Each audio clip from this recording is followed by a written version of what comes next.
Hey everyone, welcome to the podcast. I'm your host, Judah Casey. Together we learn about biblical business principles, becoming who you're meant to be, and what being a light in the darkness looks like. You're listening to the Vision Pod.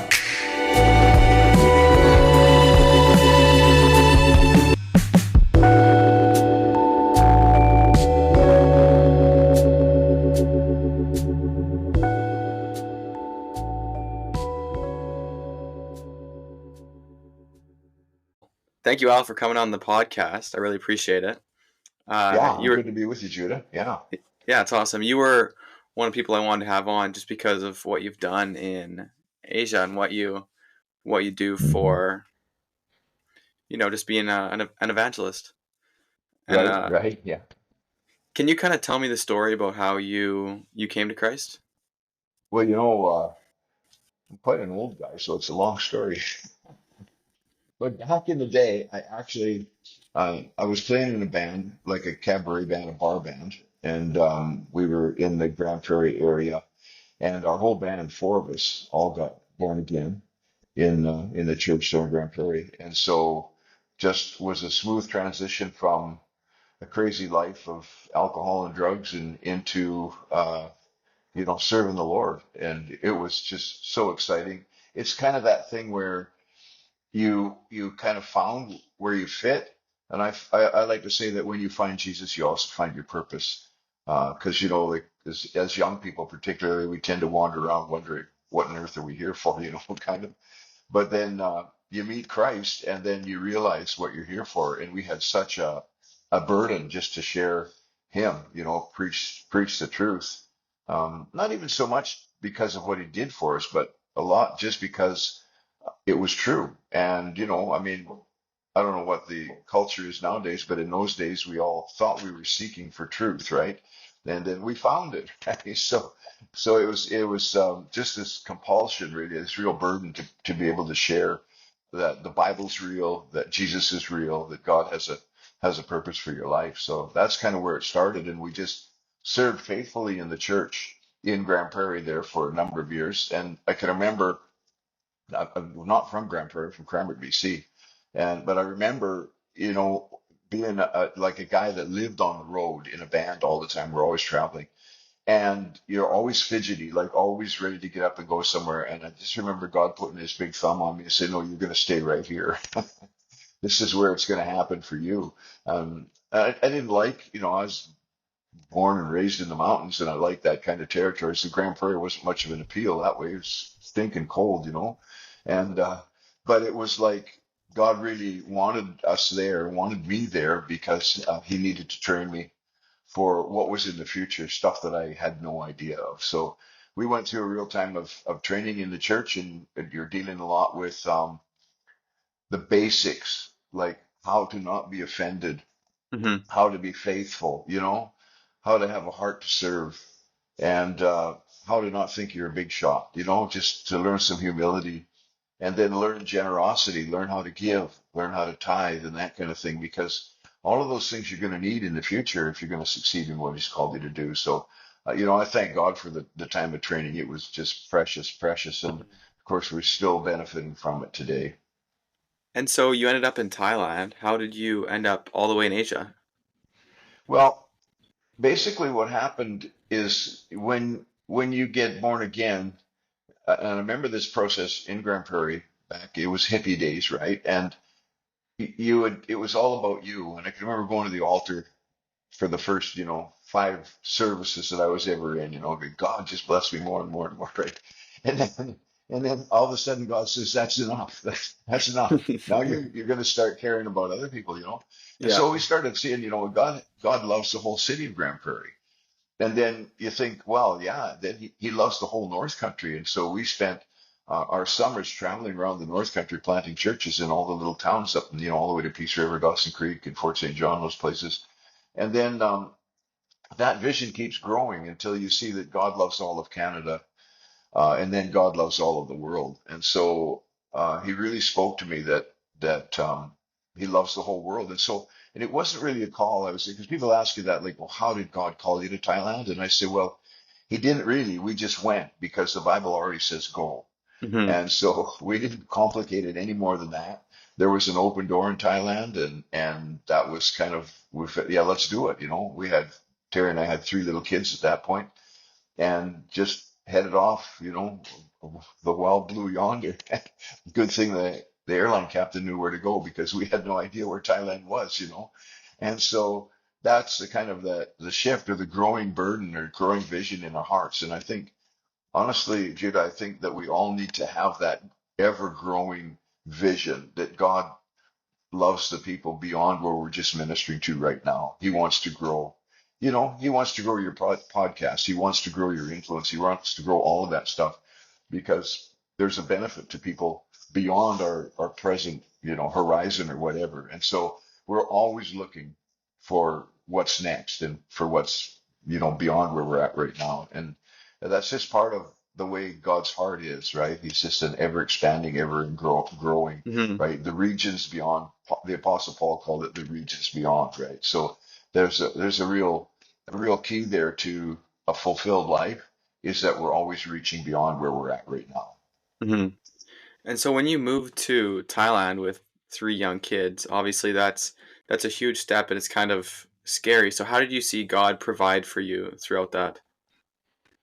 Well, yeah, I think we never gave it much of a thought. Mm. Because God had provided for us when we were in Grand Prairie, and the process there was that we just wanted to serve him and we wanted to preach and we wanted to travel. I'm talking about me and the other guys that were in the band. We were still together. We stayed together for years after we got born again and ministered together. And so it was like, what can we do to get out to all of these little communities and preach and share and that kind of stuff? And so it got to be like, well, okay, you get a job in construction or, whatever, and you work at that, but it gets in the road of what you wanted to do. And so eventually we just kind of lived by faith and God and watched God look after all of our needs in Canada. We traveled around preaching and living by faith doesn't mean lazy. It means a lot of hard work to do what God's called us to do. And we traveled and traveled and traveled in broken down vehicles and whatever, just to get out to those little communities and share with people and to pray for people and that kind of stuff. And so we really learned how God was going to look after us, in those early days.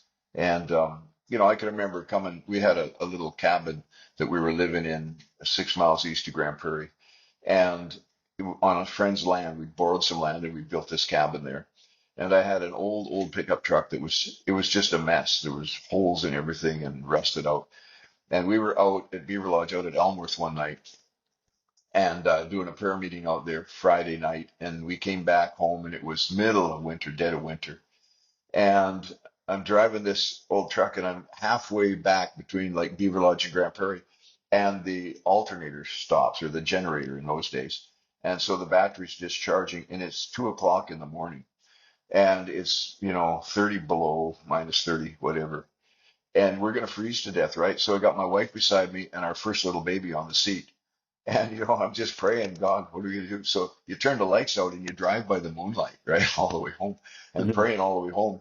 And and we got home, and then got into this little cabin, and of course it's minus 30 outside, it's minus 25 inside, and you start the wood heater and all that kind of stuff, and you go to bed, and I realized that there's nothing in the fridge to eat, and we're trusting God and believing God and faithful ministering to Him and that kind of stuff.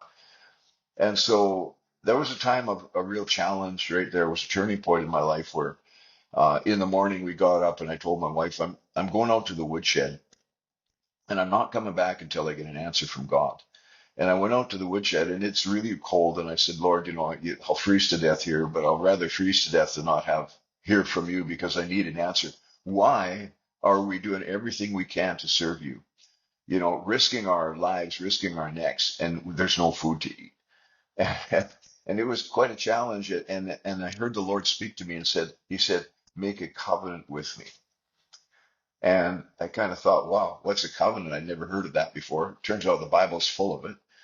But He said, make a covenant with me. And I asked Him, what's a covenant? And He said, I will do what I said I will do.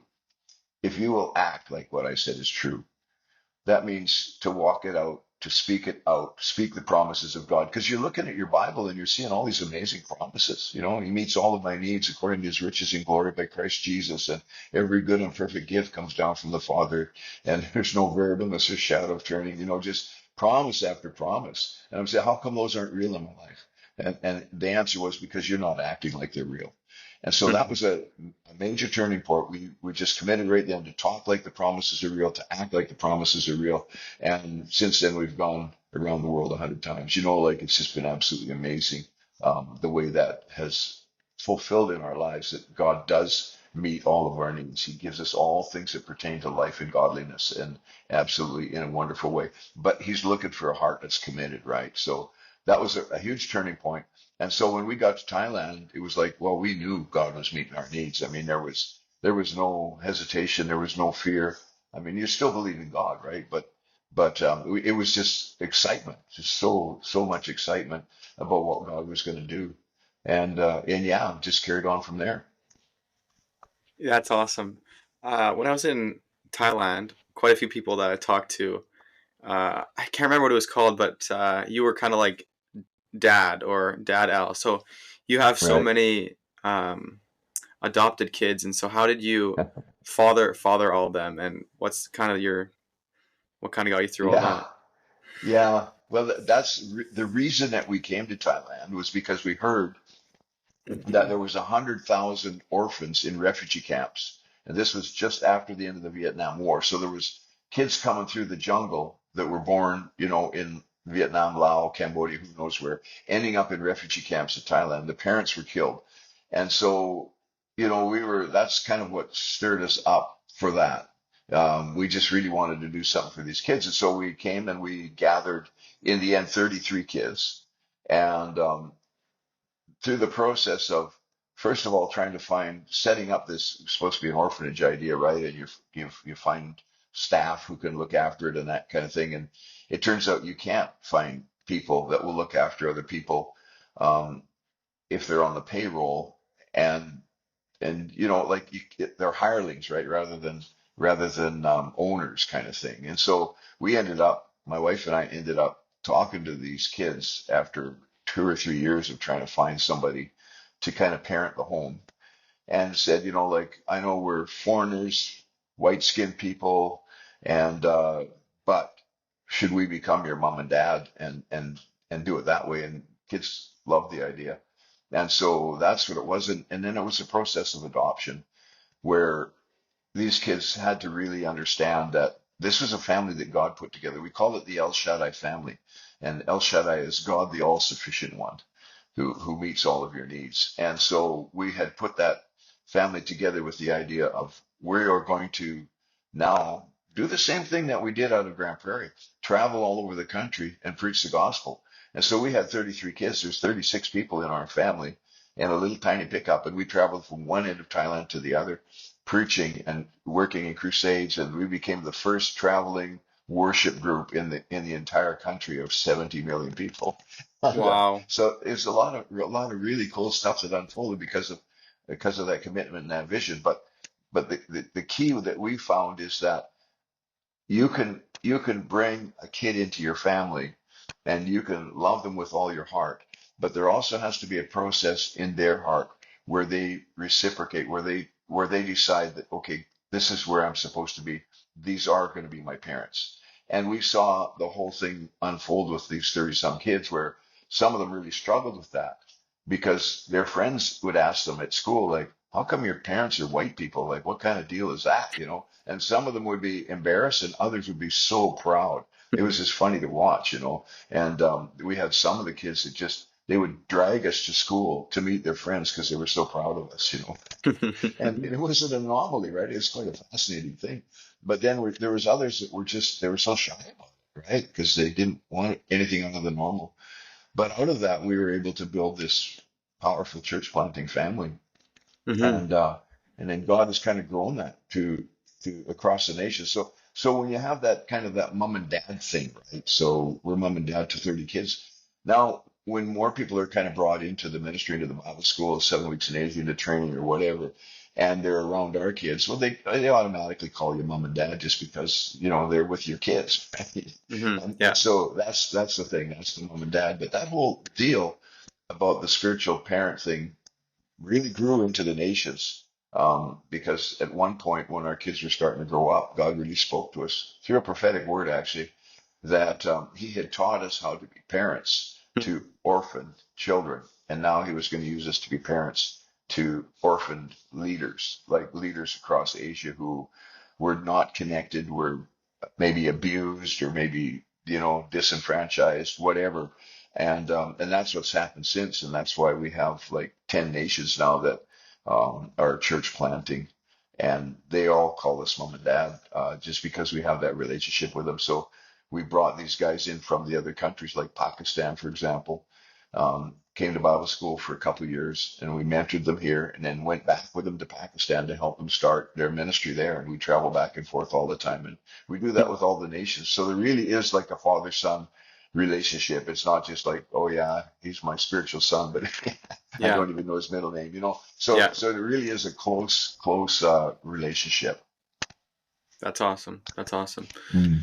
So, how did you go about church planting in Thailand when you probably don't know many people there? And how did you get connected and have that ability? Yeah, that's a good question, Judah, because and a lot of people will wonder that, like, where do you start, right? And it was a huge advantage having a family of 33 plus staff was 36 of us. And so, you've almost got a ready-made church or Yeah. the makings of a church right there, right? And you've got your own worship group and all that kind of stuff, interpreters, you got everything there. So we just kind of grew it from there. We planted a church actually on the property that I'm sitting on way back in the day, just in our backyard. And it grew. And so from there, we were able to plant more churches, and it just keeps going. And then when we started our Bible college and people from the other nations began to come, it was actually a supernatural thing. Like we didn't really advertise, or I didn't know how to go about it, but God brings people, and that's a real key. Pastor way back in the beginning told me that. He said, wherever you go, when God leads you, He'll give you people, He'll give you relationships, those key relationships. And so that's what we've found, that everywhere we've gone, there's been key relationships that are, you kind of supernaturally meet someone, and then that relationship builds, and it's a relationship that God put together. So it's a very fascinating thing, actually, to look at all of our, we call them our kids across Asia, and the different difference in them, and what happens then is there is such a family atmosphere and such a family attitude that we do have a conference every year where we bring everybody from Asia, across Asia, all of our leaders together. Last year we were in Bangkok. We had 250 leaders there. This coming year we'll be in Bangkok again with probably 500. We have to open it up more, because as things grow, I mean, we started with 33 kids, and right now I can count probably about 800 young men and women that are in some level of leadership training Wow. across Asia. And so, I mean, you visited what, Cambodia and the Philippines, right? Yeah. And you see all those young men and women in those churches that are being trained and ministering. And we get together every year. And in fact, I go to their countries every year. Just came back from Burma yesterday, and next couple of weeks I'm going to the Philippines to teach in the Bible school there. So there's a real key in that. If you're actually going to be like a spiritual parent to people, you have to spend time with them, and it's huge. It's a huge amount of travel and that kind of thing. But man, the benefits are just so powerful. We just see so many very, very strong people. Yeah, it's really a blessing. So, how do you develop leaders?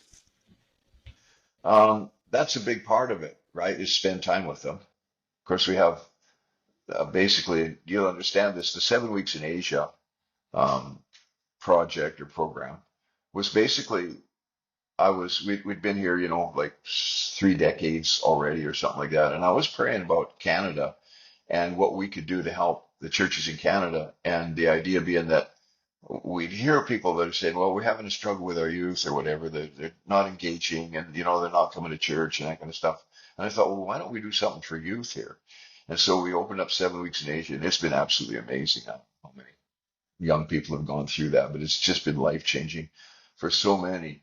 and it's been a real blessing to Canada. But then what happened with that is that became an on road or on ramp, I would say, into the Bible college that we have here, which is an international college where we train, young people from Canada and from the other nations of Asia all together. Fascinating place. And we'll spend 2 or 4 years together and traveling together in the ministry. In fact, Friday here, day after tomorrow, Becky and I are taking all of our students in the Jeep heading for the jungle. We're going to be up in the jungle for 2 weeks in a village, and we'll be, doing outreach evangelism, helping whatever we can. And at night, we're going to be sitting around our campfire and drinking Milo, which is the Asian hot chocolate, Yeah. and just sharing the word and stuff. And boy, I tell you what, it's absolutely life changing. You get into that kind of a situation, and you've been working hard serving Jesus all day and ministering to people that are so needy. And then you get around the campfire at night and you break the word open, and there's some Hmm. worship there and stuff. And it's just, we've had people just absolutely life change experience in those places in those times. So that's really where strong leaders come from. So we do those kind of things because, uh, the way I see it is, in order to make it happen, you have to build the infrastructure.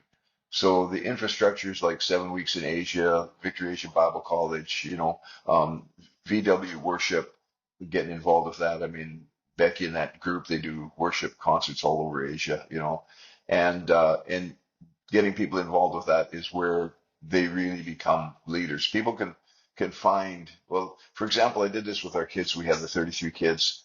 We took them into every kind of ministry that we could find, whether open air crusade evangelism, into worship ministry. I taught every one of our kids to play an instrument, and then into church ministry, serving in local churches and all those kind of things, because I wanted them to connect with something, like a gifting that God had put in their life, in their heart, right? So there's some of them they just love getting out there, passing out tracts and witnessing for Jesus. There's others that just love being on the stage leading worship.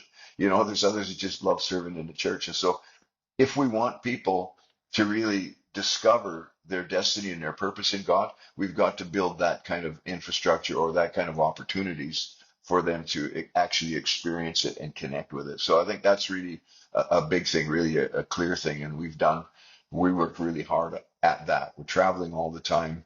Like I said, yesterday we came home from Myanmar, Burma, and it's under civil war, and the Canadian government says do not go into Burma under any circumstances, But we went in there, and my missionary friend from Pastor Rich from the Philippines, and we spent a week there, opened a new Bible college there, and the guys that we have there, they're sons. They were trained here in Thailand and have gone back to Myanmar and built amazing ministries. And I think we've got 4 churches there now.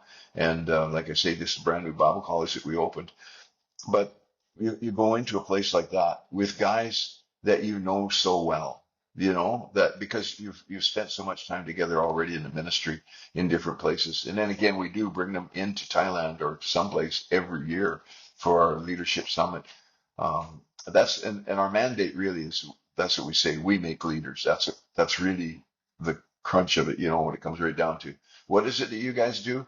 We make leaders, just every opportunity to make leaders. Because if you make leaders, you'll be planting churches and other kinds of ministries. So Hmm. yeah, it's utmost importance. Okay, so yeah, I know for me, 7 weeks in Asia definitely changed my life, gave me some more confidence Mm, to my ministry and being able to step right. out. Yeah, for sure. So especially doing that in another country Yeah. was good for me because it's Huh. not my hometown. I can kind of do it all there, Yeah. you know. Yeah. Right. Yeah, so that was good for me. Yeah. So Neat. yeah, so would you say what would you say your giftings are? Oh boy. Uh, I think it's just kind of, well, in trades you'd call it a jack of all trades, kind of thing. Yeah. Um, and a master of most of them. My dad, because I've had to be, right? Yeah. So when we came here just to father and mother, just to parent these kids. But then you start planning churches, and then you're working in kind of an apostolic level, and then the prophetic gift ministry needs to be released because nothing happens if you don't declare it first. And so we found that being alone that we've had to function in all those areas. And then now that more and more people have come on board, of course, we've got a whole lot of help. I mean, I don't hardly have to preach anymore. Um, Although I do because I love it and because that's how I communicate my heart right to the people that we're leading. Mhm. But there's a real just leaders that have risen up with all kinds of gifts. So in the beginning, it's like you have to do it all yourself. And then as things grow, it's kind of like you would in a business, right? You bring on more specialized talent or skills, right? And so we found that we have a lot of, people that can do all kinds of things now that I can't do, or they can do it a lot better than I can. But I had to learn how to be a bookkeeper, accountant, just learn how to do everything to be the parent and to be the preacher and to be the guy that deals with all the government departments and all that kind of stuff. And so it's an advantage now as a leader, the more things that you learn.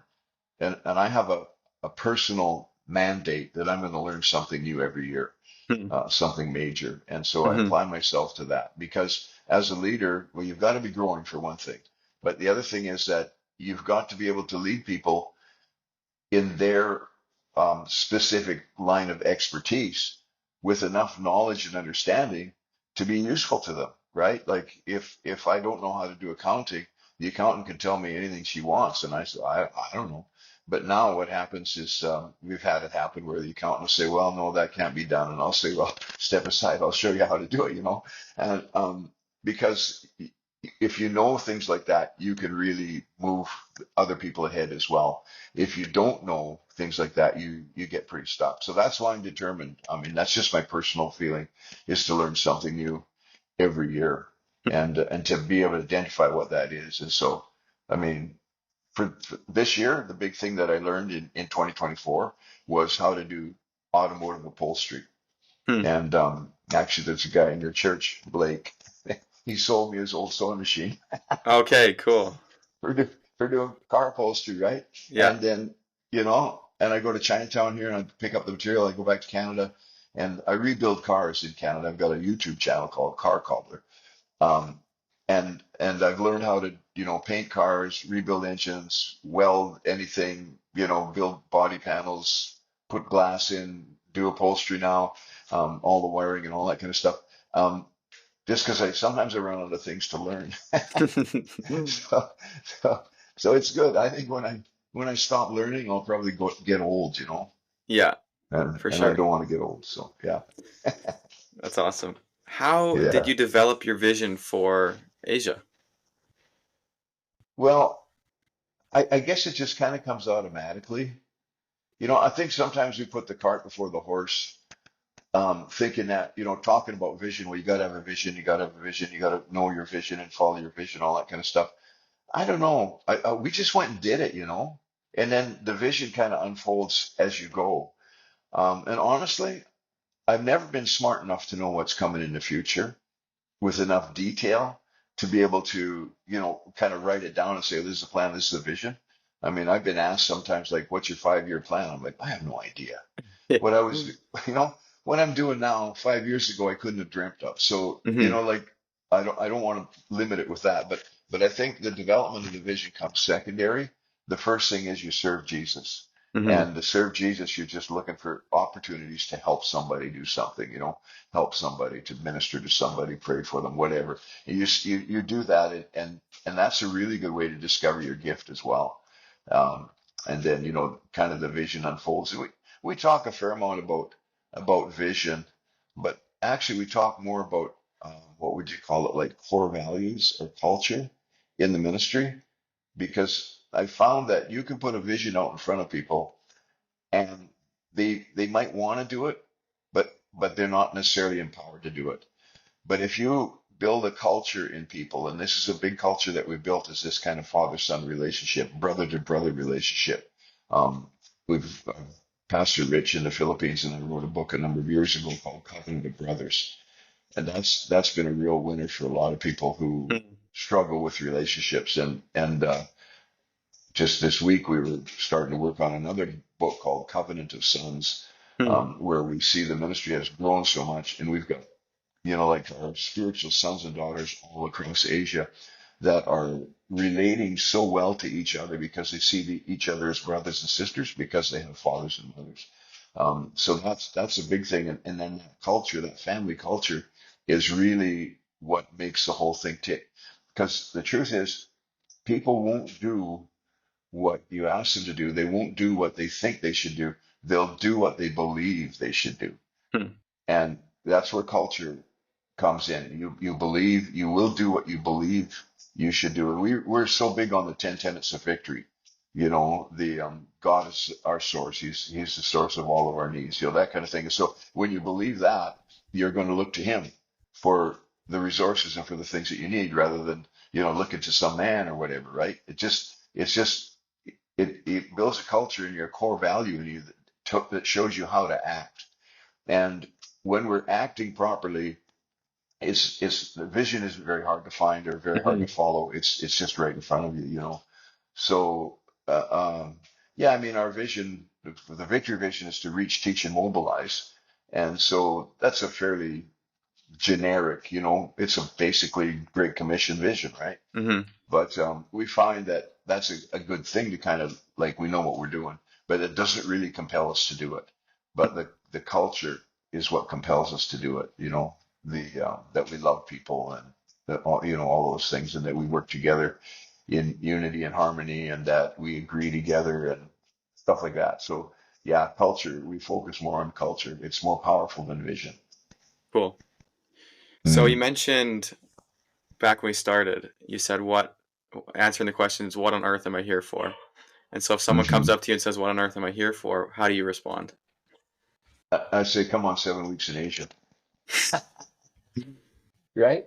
You gotta, Yeah. you gotta, you gotta do something, right? You gotta go somewhere, you gotta do something, connect something. And it's like you said, you got out of your hometown, right? And it's really a lot easier, or what maybe just a lot more conducive for you to connect with stuff that you hadn't connected with before, like even what God's telling you or speaking to you, or the gifting that He's put on your life. And so I think that's a big thing, is if you want things to change and you want to know where to go and what to do, you have to get up from where you are Hmm. and move and do something. And so that's really, we found that a key with the Victory Asia Bible College as well. People that come here to Bible college, it's absolutely life changing because now they're in a different situation, and they're out doing outreach and that kind of stuff in a way that's well, it's just a lot more fun than it is at home. I think Hmm. doesn't matter where you live or what you do. You got to get out of home sometimes, right? You got to get away and do something new for something new to happen. So I think that's a big part of discovering that purpose for your life,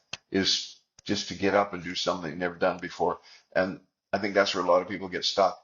Well, when God tells me what to do, then I'm going to do it. But my attitude is, no, no, He already told you, go into all the world. Hmm. Like, does He have to say it again? Or are Right. you going to just do it, right? Like, there's no Yeah. reason, there's no excuse that you can blame on God, right, for not doing something, and then there's certainly no excuse that we can put on God for not having accomplished what He's called us to do. Uh, it's available to all of us, and it's a matter of getting up and going. And the thing is, it's just so much fun, Hmm. right? Getting out there and Yeah. doing things. Yeah. Yeah. I know sometimes in Canada you can get kind of stuck doing the Yeah. same old. And when I was in Thailand, it's just a lot of adventures. It's just a lot of doing new Right. things every day, serving different people, reaching different areas, Hmm. and Yeah. yeah, it just comes with so much stuff. When I Yeah. It's so true. had when I had Pastor Paul on my podcast, he said the greatest of them all is the servant of them all, is a Right. servant of them all. So I thought that's such a cool line. So how Hmm. yeah, how does that apply to you? Like how are you? And is that what keeps you motivated when most people will be retired or Um, Well, I guess so. There's probably a few things that keep me motivated. One thing is watching retired people yeah. obliterate themselves. Yeah. Like, I don't want to sit down. Every morning I climb up a mountain. I just came down from the mountain this morning, and so that I can keep good physical shape. I'm Hmm. 73 now, and I've got a lot of years left in me because um, of looking after just the simple things like your health. but also staying so just like supercharged in the vision and in the purpose. And when we travel through these countries like Burma, just this week, it's just in the middle of civil war, and the government's going to topple, any month now, and nobody's going in there, and so we go in there, and our guys are just so happy to see us, and nobody's come for like 3 years or something like that. And that kind of thing, going into Pakistan often, and just being there for the guys, it means so much to them. And then it means a lot to me too, then, right? Like it really inspires me Mhm. and gets me fired up because you see that just a simple thing like going into Myanmar. I mean, it was what, $150 ticket or something to go in there, right? Like, Yeah, not a yeah. big deal. It's 45 minutes or hour flight, and you're there, and just your presence is bringing such an encouragement to people who haven't had anybody come and visit them for so long that it's just worth it just for that. Even if you didn't preach a message or anything, just to get in there and have some hugs and Yeah. and spend time together. So it really really. Stepping out of the box, stepping out of the comfort zone is huge when it comes to discovering your purpose. And I say that everything you do is going to open up something new. It's going to, you know, it's going to show you something or take you to some place that you haven't been before, and it's going to open up a new opportunity, new relationships.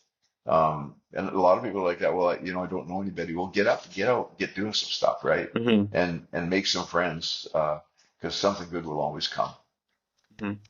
So how did you kind of grow in your leadership when you were just in Grand Prairie, um, doing your thing? How did you kind of scale up? Well, I think it comes for real leaders, for genuine leaders, it comes almost unnoticeably. Um, because of the first premise is that there was no desire to be a leader, right? That wasn't the goal ever. It's not the goal. In fact, I tell our staff here, I said, you know why I'm the leader? It's just because I got here first. That's the only reason. It's not because I'm smarter, right? And so, and we say that, like leadership is serving others. And it isn't. But can we do it with by leaving the word leadership out of it? That's really where it starts.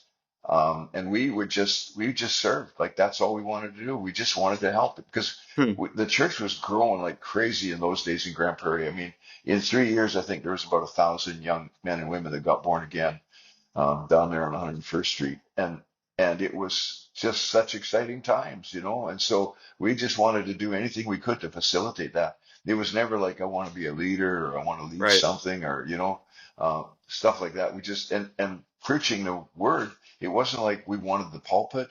I need my turn at the pulpit. I need my turn Hmm. at the mic. It wasn't anything like that. I could preach to people without a pulpit, without a microphone. Like that's where we just wanted to get the word into people, not see myself preaching, right? Hmm. And I think Yeah. that's a huge thing. Um, if we're fooling ourselves thinking that, God's going to make a great leader out of us or a great preacher, or we're going to be rich and famous or whatever, you totally miss the point, and you're not going to get that. It's almost like you just ignore those things, and God will do what God's going to do.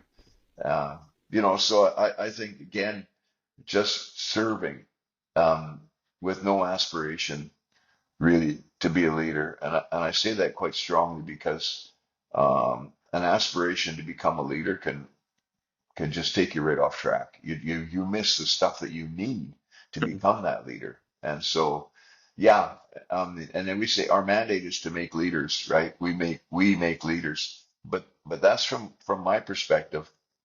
What I'm doing is looking at people in the church, young men and women, looking at people on 7 weeks in Asia, in the Bible college, whatever, and looking for the potential in them.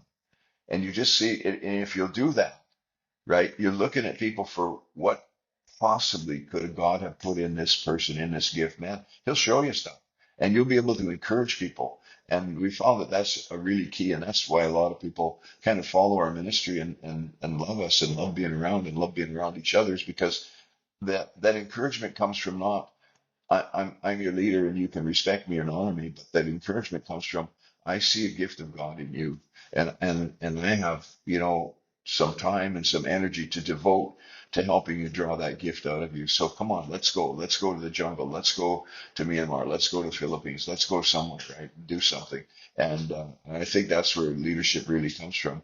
Um, Growing in leadership, I know there's a lot of pastors and so on that study leadership.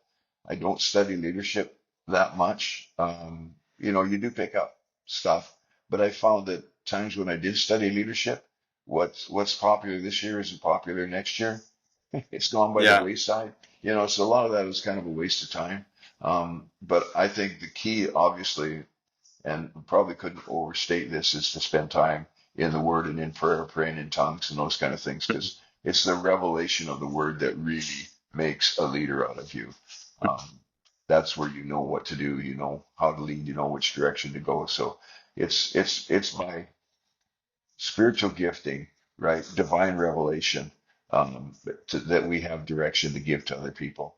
It's not by being a really good leader. So yeah, and then maybe it's different for other people, but for me, we're pioneers. Fly by the seat of your pants, get her done, and yeah, and so that's what's worked for us anyway. Hmm. How do you preach the gospel to people on the street in Asia? Well, we actually don't do a lot of like street preaching. We've done a lot, but it's not that effective. The seems to be to get someone born again, you have to build a relationship with them. Hmm. Um, Now, I'm not really talking about what they call it, friendship evangelism or whatever. I guess there's some merit to that, but but to see the church functioning well, so that there's youth inviting young people into the youth group, and then there's the preaching of the word. When let's just use that for an example. When a young person comes in to youth group, and you've got 20, 30, 40, 100, depends on where you're at, young people that love Jesus, it's going to be really easy for that person to connect and love Jesus. But if you just meet them on the street with a group of their friends, um, you preach the gospel, there's no response, like they're just going to close up. So I think a big part of it is to be able to facilitate opportunities for people to not only hear the gospel, but to experience it in the lives of others and be surrounded by it. And that's the way I got saved in Grand Prairie. I came into the church and I was just overwhelmed by this atmosphere of love and people that were looking after each other. And, it was kind of that utopia that you always look for as a hippie, never found. Yeah. And yeah, so, it's just that real, you connect with the real thing and it won't let you down. So, and I think, our church services, they need to be wild and woolly, Holy Spirit moving, people getting healed and that kind of stuff is really, really effective. And, you think, well, yeah, maybe people won't like it. No, they will. They will like it. People want something to change. They Hmm. they want to see miracles. They want to see action. They want to see activities. I mean, I came into a church with a bunch of people speaking in tongues, and the only thing that did is got me speaking in tongues. So not like it turned me off or anything like that. So I Yeah. think to release the power of God in any way we can in a circumstance or a situation where it's conducive to believing and to connecting and then Mhm. making friends and so on. Yeah. So why did you start writing books? Well, not because I wanted to be an author. It's a tremendous amount of work, but putting putting tools in the hands of people. And so our summit, leadership summit that we do every year, we produce a book for that every year. Hmm. And it's all focused around um, teaching and training that our leaders in the nations can use to teach and train their leaders, right? Sort of thing. So we do that, and then I've written a few other books, um, just out of the revelation and stuff that God has given us. And so, for example, we were in Myanmar there, and we had a 3-day conference. And one of the pastors there, he said after the conference, and he was like adamant about this. He said it several times. He said, I learned more in these 3 days than I learned in my 4 years of Bible college. Wow. And the difference isn't that we're smart or anything like that. The difference is that we're doing it. That's really the difference. So you can have a guy who can teach it but isn't doing it. It's no impartation. And so, like for example, in the Bible college here, the only people that we have come to teach here are people that have accomplished something and built something. You know, we're not going to have some like a lot of Bible colleges, especially in the past, it would be like, if you failed as a pastor, well, you could go and teach Bible college, you know. But you don't want to learn from a guy who's failed, right? Hmm. It's the wrong impartation. So that's a big one. Is that people that are doing something have something to teach that's really powerful. And so the books really flow out of that. Like I say, that Covenant of Brothers book that Pastor Rich in the Philippines and I wrote together, has I've just seen pastors in Canada just tear up because they say, if I could only have this, if I could only have Mm. a relationship like this, if I could just find a friend like that, you know. Yeah, And yeah. so it's done a lot of good. It's done really helped a lot of people to understand that, you know what, you can have really solid relationships. You don't have to keep people at arm's length. It's not Hmm. dangerous to have close relationships. It's really good. In fact, it's beneficial. In fact, it's needed. We need to have close relationships. So that's kind of where the books come from. And I don't know. I mean, we just self-published them. We just get them printed here and we carry them around and sell them to people or whatever. Yeah. But so it's not like they're going to hit the New York Times bestseller list or anything because nobody even knows about them. But we just believe that the right people will get them. It's the same thing with your podcast, right, Jude? I mean, it's not everybody in the world that's going to listen to your podcast, but you focus on the people that you have a message for, and God will use it, you know, mightily, powerfully to minister to them. And so I think again, that's that whole thing, the whole idea. If you're doing a podcast to be a famous guy, it's probably never going to happen because there's another million guys doing that, right? Mm. But if you're doing a podcast or writing a book or preaching a sermon or whatever to help people, um, grow or get where they need to get, or bring these kind of stories into people's lives, then people are going to be blessed and they're going to receive something life changing, and then you're a success, right? And it will grow that way, but it'll grow for the right reasons. So there's a lot of stuff that's grown like crazy. I mean, I have a YouTube channel, and I'm still yet to hit 1,000 Mm. subscribers, for my preaching YouTube channel. But I don't care because I'm only preaching to um, a few hundred key leaders. That's all. And the Hmm. stuff on that YouTube channel, I mean, it's good stuff. I guess anybody could get a benefit from it, but it's actually preaching and focused on the guys that are our sons and daughters. And so, that's the goal of it. It's not to monetize or anything like that, although, that would be nice. Yeah, for sure. Do you have anything you want to say to my audience? Anything that's jumping out at you? Well, I think, just be encouraged and expect God to do miracles. And in order for him to do miracles in your life, whether it's discovering your purpose or bringing resources or bringing the right relationships, the right friends, or the right opportunities, it comes when you get up from where you are and go and do something, just stop scrolling. I mean, it used to be turn the TV off, but I think it's stop scrolling nowadays, and you get up and do something. And a lot of times you don't know what to do, but just do something. We produced a T-shirt like that one time. If you don't know what to do, just do something, right? Because if you don't do anything, nothing new is going to change. Nothing's going to happen. So just do something. You will discover purpose. You'll discover friends. You'll discover the gift and the calling of God on your life for your life. And so, yeah, that's the simple secret to God taking us where He's taken us. Really, it's just to do something. Cool. Thanks for coming on my Hmm. podcast, Al. I really appreciate it. Yeah, appreciate it, Judah. It's a great time being with you.